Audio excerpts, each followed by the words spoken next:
sekolahnya sekolah atas nama agama. Anaknya itu nggak mampu.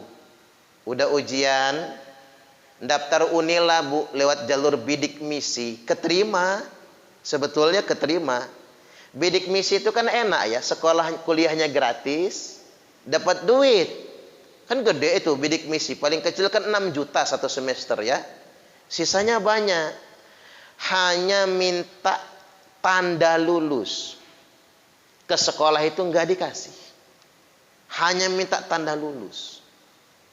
Sampai orang tuanya ini kan dagang pecel, orang nggak mampu ya bu ya. Pak, nanti pasti saya bayar tunggakan SPP selama dia sekolah. Cuman ini sertifikat rumah saya, peganglah. Saya pinjam 1 jam saja, mau dibawa ke kampus sebagai bukti dia sudah lulus. Pihak sekolah kekeh nggak mau, bayar dulu.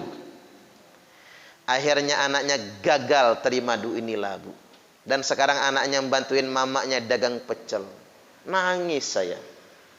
Walaupun jangan terlalu sedih juga, mungkin takdirnya ya bu ya. Tapi apa sejahat itu ya institusi pendidikan zaman sekarang ini. Subhanallah, apalagi masa pandemi itu kan masuk ke orang tuh sekarang. Banyak orang tua nggak bisa bayar. Ya kalau cuman SPP mah mending bu. Bangunan, malah di sekolah negeri loh. Subhanallah. Kalau sekolah swasta mah ramah cuman 200 kurang sedikit ya bu ya. Sebulannya. Ya kejangkau lah.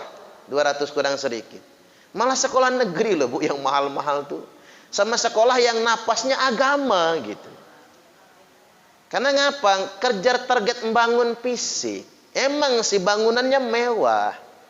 Tapi yang mesti ngebangun orang tua wali kan. Itu yang jadi persoalan. Terus terang saya itu malu sama sekolah yang bukan Islam. Sekolah-sekolah bonafit ya bu. Kita nggak usah nyebut lah ini karena masuk YouTube ya. Sekolah itu bukan Islam judulnya. Tapi bonafit bu.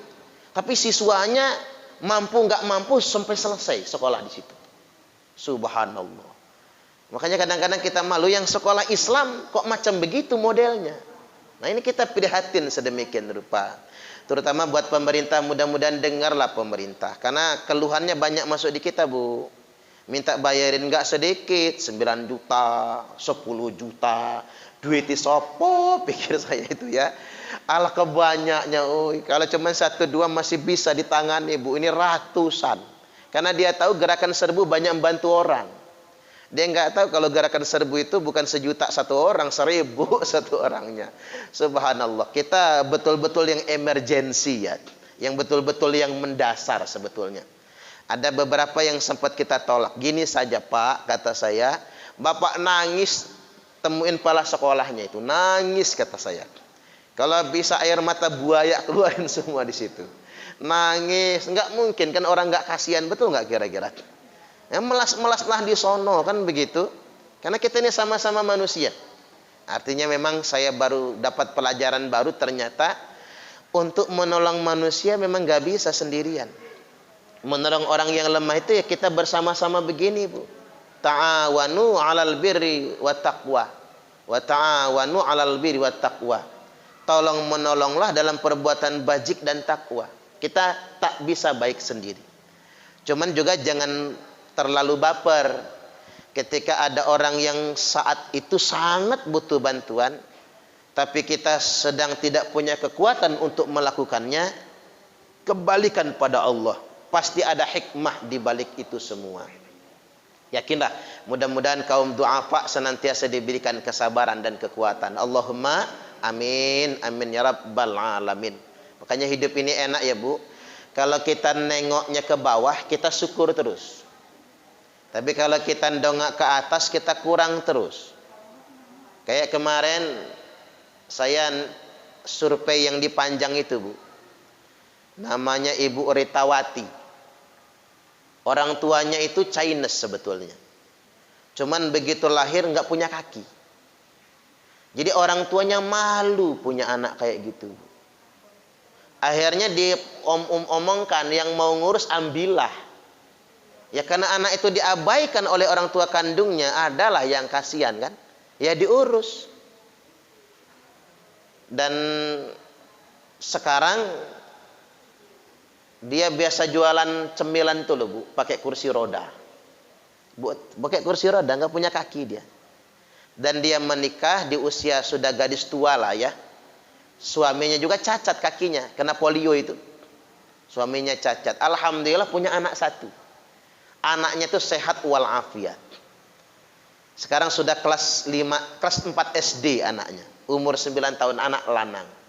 Di situ saya langsung terenyuh. Ngapa sih kita ini kadang nggak syukur sama nikmat Allah? Padahal ada yang jauh lebih tak berdaya daripada kita. Yang nasibnya tak sebaik kita gitu.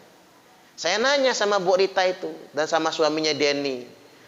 Punya tanah nggak yang kaplingan gitu? Nanti kami bedahkan. Senyum mereka berdua. Boro-boro tanah Ustadz, kata dia, bisa bayar kontrakan ini jadilah. Kami itu nggak banyak sih keinginan, kata dia. Yang penting wayahe bayar kontrakan kebayar.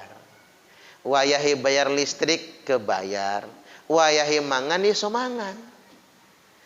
Nah, anak kami inilah harapan kami. Mudah-mudahan dia bisa sekolah, bisa kuliah, nanti jadi sarjana. Ini saja kami sudah gembira. Alhamdulillah, kata dia, sudah 4 tahun kami ngontrak di sini, nggak pernah nunggak kontrakan. Itu sudah seneng banget, Bu. Tapi kebalik, ada bos kontrakan. Bos kontrakan mana Bu Haja Mustopiah ya? Nggak purung, ge. Ada bos kontrakan, ini bos kontrakan. Oh itu ya. Ada bos kontrakan, kontrakannya banyak, tapi sumpek hidupnya. Pening terus hidupnya. Makanya kalau yang ngontrak telat membayar, dimarah-marah. Udah kayak Nyai Basinga misalnya ya Bu ya. Saking judesnya itu. Saya kadang mikir kok dunia terbalik ya.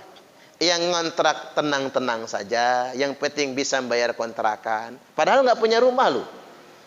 Yang bos tadi rumahnya gede, kontrakannya banyak, tapi kok sumpek banget. Itulah yang disebut dengan bahagia itu soal rasa, bukan soal harta. Bahkan kaya itu bukan soal rasa, bukan soal harta, tapi soal rasa.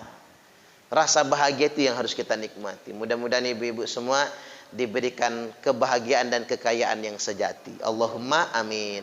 Banyak-banyak ngelihat yang di bawah kita, agar kita selalu bersyukur dengan lebih yang Allah berikan kepada kita.